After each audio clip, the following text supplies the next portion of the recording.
ಭಾರತದ ಪ್ರಜೆಗಳಾದ ನಾವು ಭಾರತದ ಪ್ರಜೆಗಳಾದ ನಾವು ಭಾರತವನ್ನು ಒಂದು ಸಾರ್ವಭೌಮ ಸಮಾಜವಾದಿ ಭಾರತವನ್ನು ಒಂದು ಜಾತ್ಯತೀತ ಪ್ರಜಾಸತ್ತಾತ್ಮಕ ಗಣರಾಜ್ಯವನ್ನಾಗಿ ರೂಪಿಸುವುದಕ್ಕಾಗಿ ಭಾರತೀಯರೆಲ್ಲರಿಗೂ ಸಾಮಾಜಿಕ ಆರ್ಥಿಕ ಮತ್ತು ರಾಜಕೀಯ ನ್ಯಾಯವನ್ನು ವಿಚಾರ ಅಭಿವ್ಯಕ್ತಿ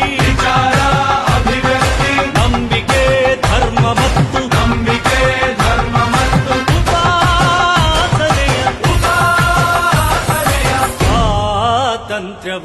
ಸ್ವಾತಂತ್ರ್ಯವನ್ನು ಸ್ಥಾನಮಾನ ಮತ್ತು ಅವಕಾಶಗಳ ಸಮತೆ ದೊರೆಯುವಂತೆ ಮಾಡಲು ವ್ಯಕ್ತಿ ಗೌರವ ದೇಶದ ಏಕತೆ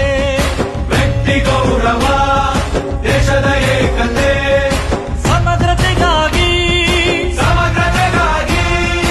ಎಲ್ಲರಲ್ಲಿ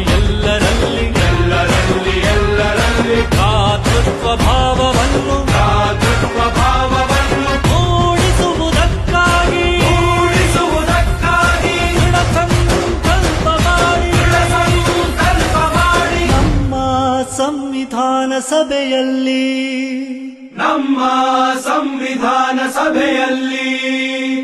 1949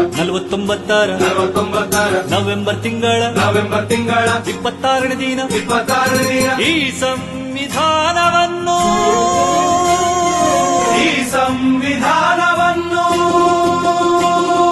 ನಮಗೆ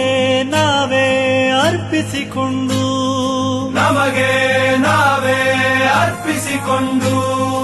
ಅಂಗೀಕರಿಸಿ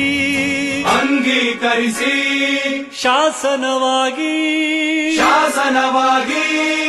ವಿಧಿಸಿಕೊಂಡಿದ್ದೇವೆ.